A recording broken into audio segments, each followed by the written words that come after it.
Greetings, fellow alchemists, and welcome to Wordplay Wizardry. In this episode, we're going to pick up where we left off last time and put all that formatting information into practice. So, let's dive into Word and show you what some of those formatting options look like and how to set them yourself. Welcome to Microsoft Word. Now, I should point out that this is not a sponsored video. As I said, Word has become the industry standard in terms of word processor programs. So the vast majority of people use this as their medium. And it's not just fiction that uses this program either. Nonfiction and even poetry default to using Word. What you see here is what you'd find every single time you open a new document. Some of the tabs are custom, but the vast majority are the standards. And everything you're going to need is right here.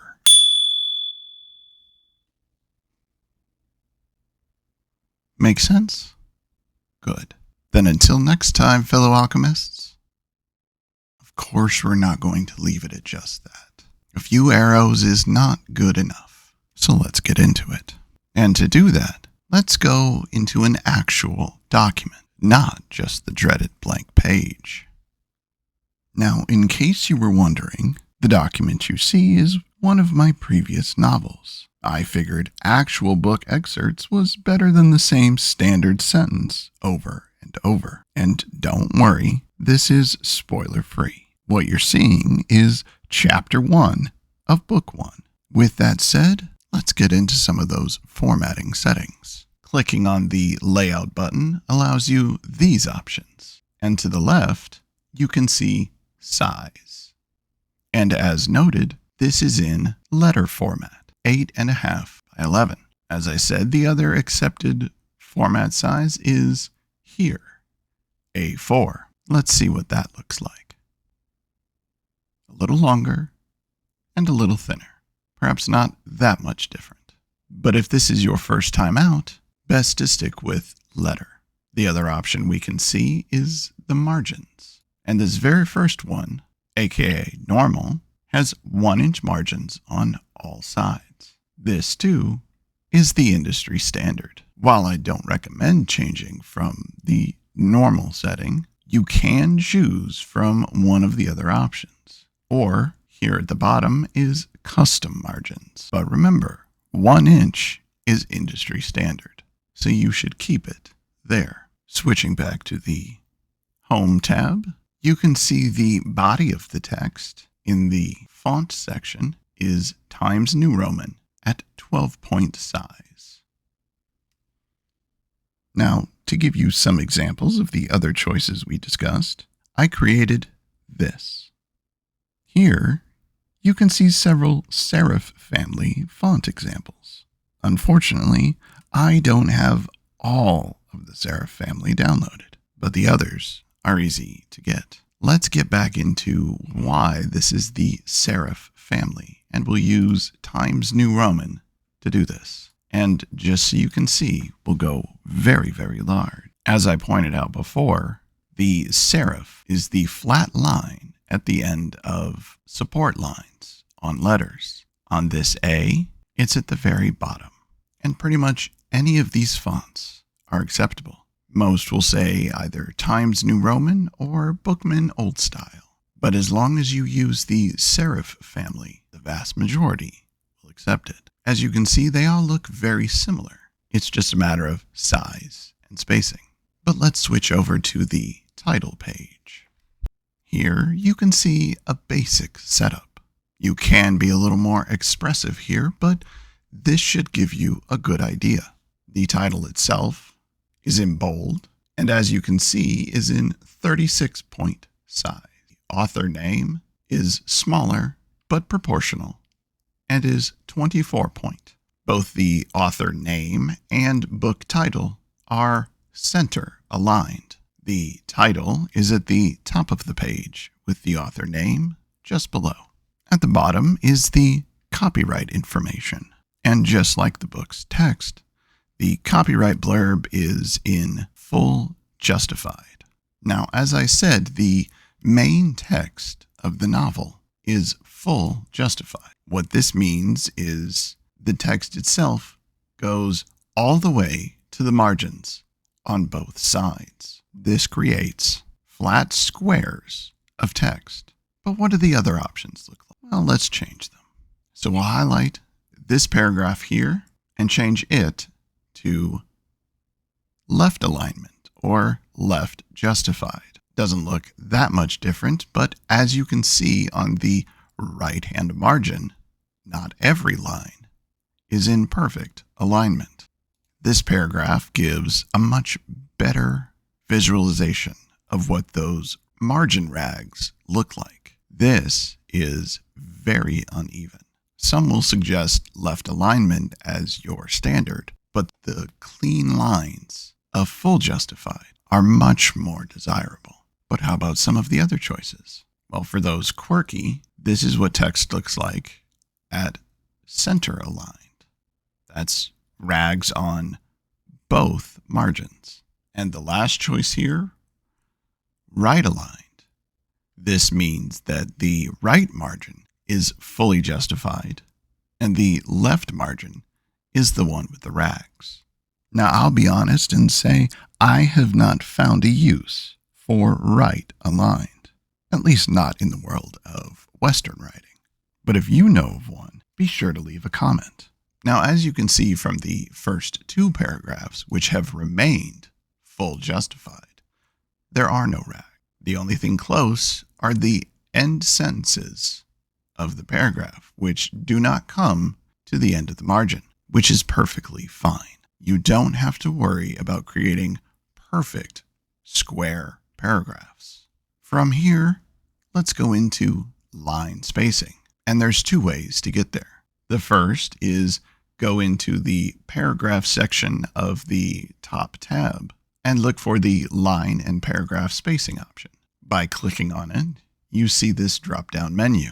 To get much more in depth, you click line spacing options, and it brings up this menu. The other way to get here is to right-click on the text and look for paragraph, which is this option here. That brings up the exact same menu. We'll be coming back here for the indentation setting as well. As for line spacing, you'll find that as the bottom section of the menu.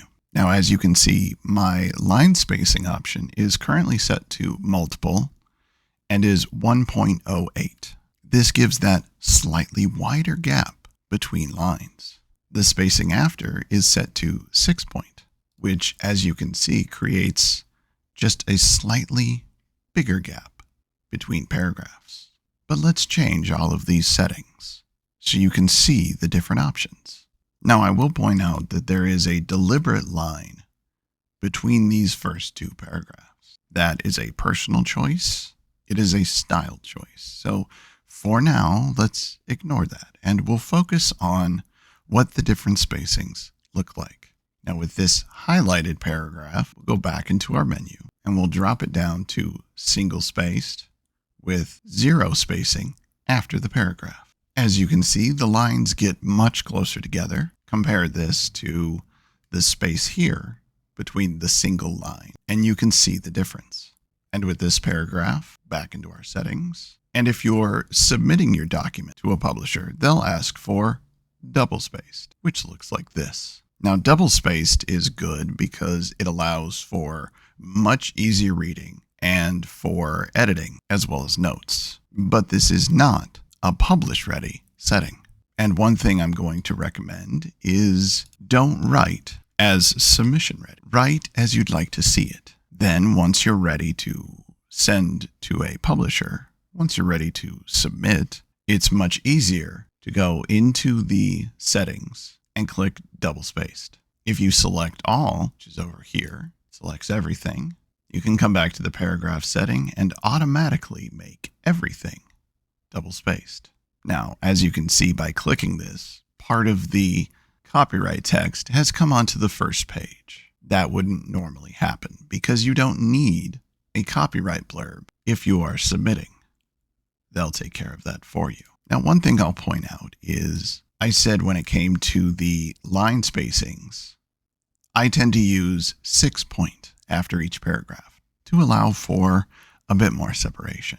The outer limit is not 12, but 8 point. As you can see, that stretches the gap just a little bit further, but many will say that 8 point is just a little too wide. Remember, our text is at 12 point, which means that this 8 point gap is almost the same size as a letter. Anything bigger than 8, and it will look like you've double spaced after each paragraph. But since we are here in the paragraph settings window, let's jump up to indentation. In order to set Word for automatic indents, what you're looking for is the special indentation option, and that is here to set automatic indents. And right now I'm going to do this for just the one paragraph, just so you can understand. We go to first line, and the automatic choice is 0.5 inches. Anything between 0.3 and 0.5 are the accepted industry standards. So let's go to the smallest here, 0.3, and it looks like this. We'll set the single line to 0.4 and this paragraph here to 0.5. And now you can see the difference between the three different indents. Here is 0.3, here is 0.4, and here is 0.5. And as I said, 0.5 is the outer limit of the accepted indents. And something I'd like to point out here is a lot of people are going to tell you to set for the automatic and don't use tab. What tab does is automatically jump several spaces forward. Now, as you can see, me hitting tab has jumped it forward 0.5 inches, the outer limit. If yours is set to go beyond this, use the auto function. Now, coming down a few pages, you can see my variations for narration and indents near dialogue. The first paragraph is indented a standard amount, and the dialogue is also indented, but the first line after is not. Now, all of this is a personal choice, but it allows for, at least in my mind, a smoother experience. This first single line is not indented, and the long paragraph after is, followed by the dialogue being indented, and then the large but not too large paragraph not indented. Similarly, the single line here, Simon chuckled, is not indented. Not only is this a style choice, but what it does is break up all of the various indents that would happen. You can choose this way, or you can choose to indent everything. This style is my personal choice, but let me show you what many would consider to be the standard. And we'll use this same page to do it.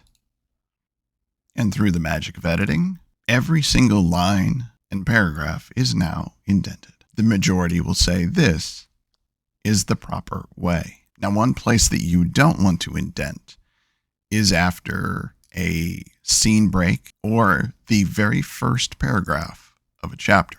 But overall, this is an industry standard. Of course, if you do want to do a personal style, don't stray too far. As you saw, I still had lots of indents, but there were several points of breakup, allowing that to not be large sections away from the margin. Is my way a requirement? No. As I said, it's just a style choice, something that is pleasing to my eye. And before you begin writing, you can still make all of these changes. And in doing so, the document will automatically begin with them. So if we right-click, go into paragraph, everything we do will start with our choices. I indent with the tab, so I have no special indentions. The document will be at 6-point spacing after each paragraph, and the spacing of each line will be 1.08. And what I've done is come up to the Style tab, right-click on Normal, and made sure that all of these settings are in the standard text for every document. Every time I open up a new document, it will always start with the normal style, and therefore they will all look the same. This way, you don't have to change the settings with each new document, unless you'd like the next novel to have a slightly different feel. Now, if you'd like to save all of your settings that you've created for a title page, for the document layout, if you'd like to save all of that as a template, you can. And what this means is you load the template for every new document, and then your title page, your body text, your dialogue, everything will have the exact same settings as the one before. To accomplish this, we click on File, Save As, and under the Save As type, instead of Word document, change it to Word template. Now let's discuss getting your document ready for submission. As I said, the first thing you're going to do is change it over to double spacing, which looks like this. The other thing they'll want you to do is put page numbers and the author name as well as book title next to it. They may have a particular place they prefer for this, which would either be in the header or the footer. Now, where are those? The header is in the top margin, the head of the page, and the footer is in the bottom margin, the foot of the page. To modify the necessary choice, right-click in that area. I'm choosing header, and what we're going to do is that brings up the menu you can see. So we go over to the header and footer option, find page number adds, top of the page, and for now I'm going with plain number 3, which brings the number to the right side, which I believe for the vast majority of Western publishing, page numbers are on the right. As you can see, that put the first page number up here in the right-hand corner. And because the first page of this document is the title page, I have the different first page option clicked. If I didn't, then you would get a number on the title page, which you don't need to do. The next thing they'll likely want is author name. So I have the cursor in front of the page number, put in the author last name, a slash, and the book title, another slash, and a space. And if we scroll down, you can see that is on every page. But before you submit, check and see what the publisher's specific requirements are. They may only require a page number, or perhaps they only require a page number and an author name. Maybe they require all three, but at least this way, you'll know how to do that. Now, last up is the scene jump marks. As a refresher, those are marks that you put in place that say that the scene is over, but the chapter is not. We use them in order to say that we were moving to a different area, to a different scene. To insert these, we drop down, center up the text line in the dead center of the page. Then, it's your choice between an asterisk and a hashtag. A single point, one of those two, indicates a scene jump. Now that's a change in location, but what about a change in time? As I said, keep it simple. If moving places is 1 mark, moving in time is 2.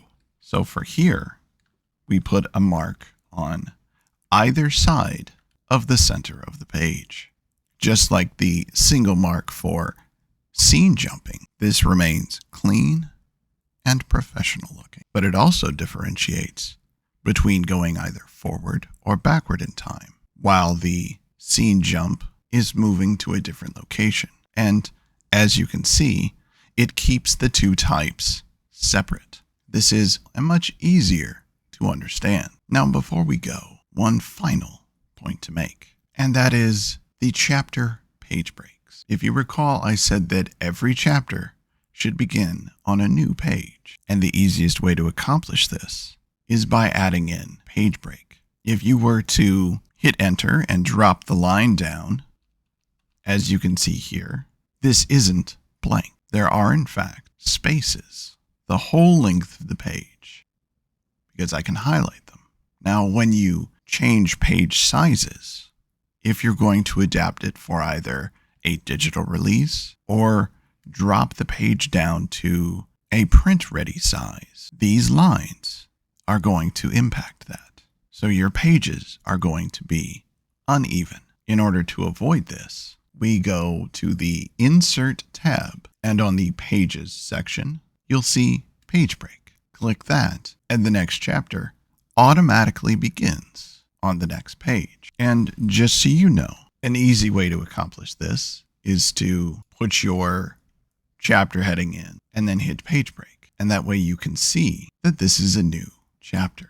It's much easier and cleaner than just hitting enter until that next chapter hits the next page. As you pick up the mantle of author, please do yourself a favor. Write to these industry standards. Make your work look professional. The vast majority of this, apart from my personal style choices, are the accepted formatting standards. Stick to them. I see far too many indie books on the market that don't care about formatting, that don't care about looking professional. The equivalent of wearing shorts and a t-shirt when you should be wearing a suit. It's not the new style. It's not the casual style. It's just not professional. Every industry has standards, accepted guidelines for a finished product. And these are the standards for publishing prose. So, before you begin writing, take some time and familiarize yourself with your chosen program. Learn the ins and outs, find where all of the choices are, and do a few test runs. Change some of the settings and see how they look. There are several places where you can vary your style. Try them out. For the rest, keep yourself to the industry standard. Self-publishing is easier than ever, but that doesn't mean that your document shouldn't meet the guidelines. How you format is one of the first impressions that you give to readers, and you want that impression to be a good one. Now, I can't speak for everyone, but when I see a book that isn't up to these industry standards, it turns me off. It says to me that the author didn't take the time or the effort to make their book look proper. All of these guidelines go back to when we first got typeset printers, and they have been the same ever since. When books were handwritten, there was variety. But now, we have the guidelines. You're not handwriting anymore. But then again, you're also not typesetting anymore. But that doesn't mean that your book can appear to be professionally done, to meet all of these standards. And here's the thing. Most of these settings take mere minutes to set. All of the choices you saw me do live on camera. You may not know exactly where things are, but it shouldn't take you long to be able to find them, and even less time to set them. And if you create a template first, even less time. Not taking that time says a lot about your work and about you as well. My early work wasn't up to industry standards because I hadn't learned them yet, and it showed. Little things out of place can leave a big impression. Remember that as you move forward. In the meantime, thank you so much for tuning in. And until next time, fellow alchemists, take care.